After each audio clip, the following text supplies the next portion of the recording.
मृदा विज्ञान। आज हम लोग अध्ययन करेंगे मृदा के बारे में कि मृदा क्या होती है। देखिए, सबसे पहले हम लोग देखते हैं कि मृदा जो शब्द है, यह शब्द किस भाषा का शब्द है। मृदा की अंग्रेजी होती है सॉयल, और जो सॉयल वर्ड है यह लैटिन भाषा के सोलम से, इससे लैटिन भाषा के सोलम शब्द से लिया गया है, और जिसका अर्थ होता है, इसका अर्थ है फ्लोर यानी फर्श।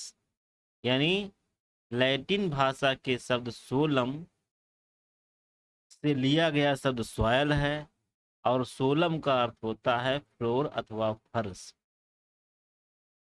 तो जो फर्श है वह ऊपरी लेयर होती है किसी चीज की। उसी प्रकार से जो सॉयल है यह भूमि की ऊपरी लेयर है, ऊपरी परत है, जिस पर पेड़ पौधे उगते हैं। लेकिन यहाँ पर आगे और देखेंगे, मृदा का अध्ययन हम दो रूप में करते हैं। पहला है इडेफोलॉजी, सेकेंड है पेडोलॉजी। जो इडेफोलॉजी है इसके अंतर्गत फसल उत्पादन में मृदा का समुचित उपयोग तथा इसकी आर्थिक व्यवस्था का अध्ययन करते हैं।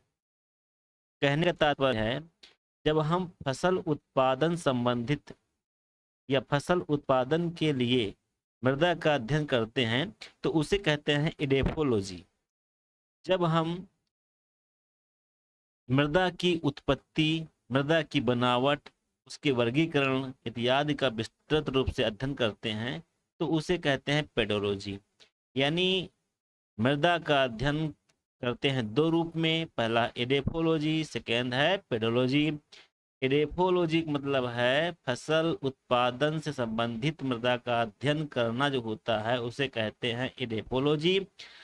और मृदा की उत्पत्ति, मृदा की बनावट, उसका वर्गीकरण, जानकारी करने के लिए जब अध्ययन करते हैं तो उसे कहते हैं पेडोलॉजी। ठीक है, क्लियर।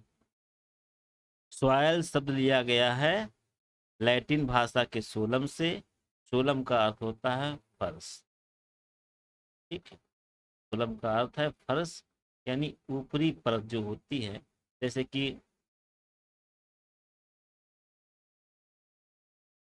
सॉयल जो होता है यह भूमि की ऊपरी परत होती है।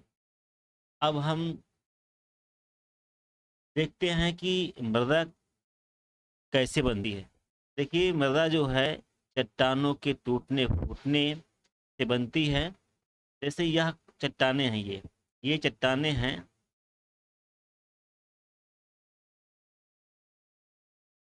यह चट्टान लाखों साल, लाखों वर्ष ऐसे ही रहती हैं, और इन पर जो है धूप, बरसात, ताप, बर्फ सभी का प्रभाव पड़ता है।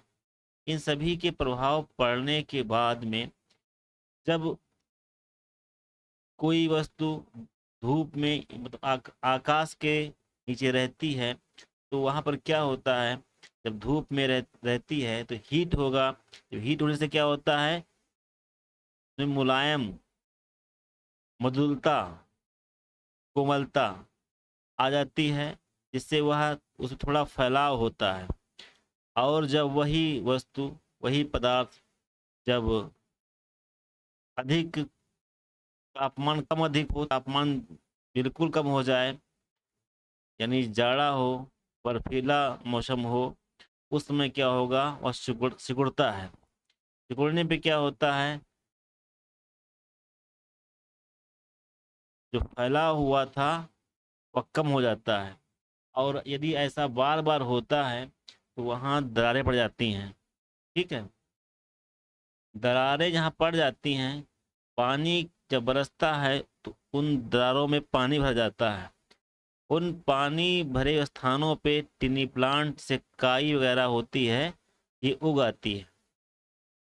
इस उगने से वहाँ पर सूक्ष्म जीव उत्पन्न हो जाते हैं। जब काई सूख जाती है तो वहाँ पर सूक्ष्म जीवाणु उत्पन्न हो जाते हैं।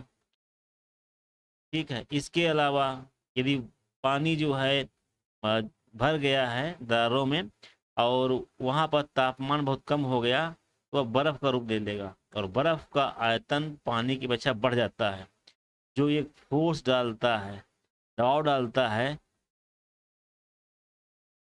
उस चट्टान को तोड़ने के लिए। और यदि यहाँ पर काई या टिड्डी प्लांट वहाँ उग आते हैं, इनके सड़ने के बाद वहाँ जय पदार्थ इकट्ठा हो जाता है, जिसमें सूक्ष्म जीवाणु हो जाते हैं, जो वहाँ पर उस लेयर को कमज़ोर करते हैं, टूटने योग्य बनाते रहते हैं। ऐसे होते करते चट्टानों पे कुछ फिर पौधे उगते हैं, और पौधे ज़्यादा बड़े ना हो करके सूख जाते हैं या उनके पत्ते गिरते हैं। उन पत्तों से क्या होता है, जय पदार्थ मिलता है, और जय पदार्थ सड़ता है तो वह फिर चट्टानों को तोड़ने का काम करता है। ऐसे होते करते चट्टान के कण जो होते हैं महीन हो जाते हैं। लगभग 2 mm के चट्टान के जब कण हो जाते हैं, 2 mm के जब वो कण हो जाते हैं तो उसे बोलते हैं मिट्टी के कण। तो उसे मिट्टी का रूप मान लिया जाता है। और यह क्रिया बहुत स्लो गति से होती है, बहुत धीमी गति से होती है। इस क्रिया में हजारों साल लग जाते हैं, लाखों साल लग जाते हैं।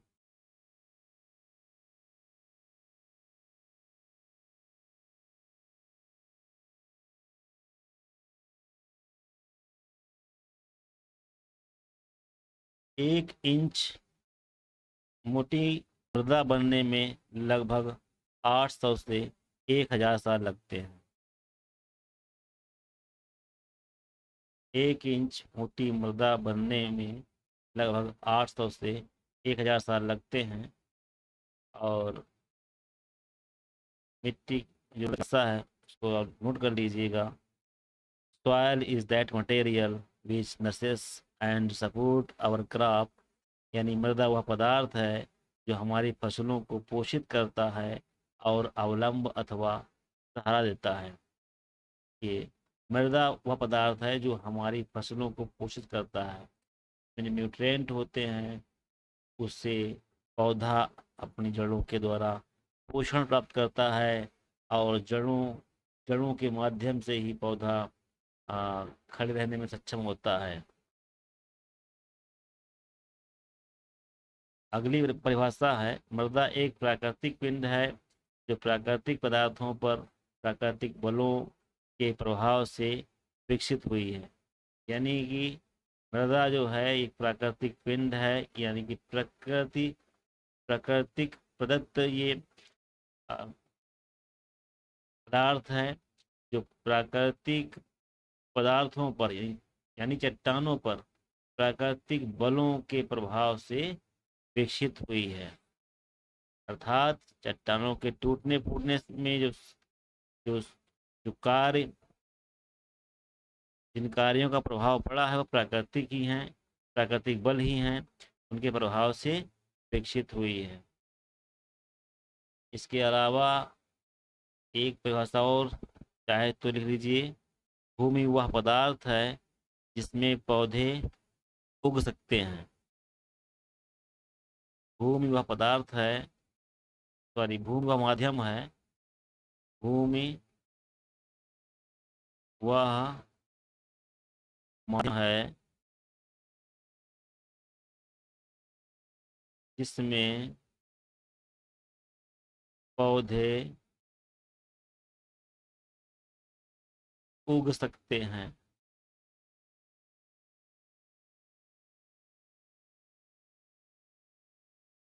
चलिए, अब अगला वीडियो आएगा आपका मृदा के अवयव के बारे में, कौन कौन से कंपोनेंट होते हैं मृदा के।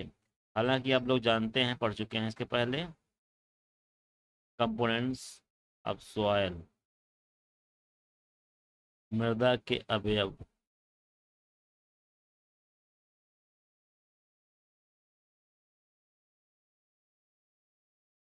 अवयव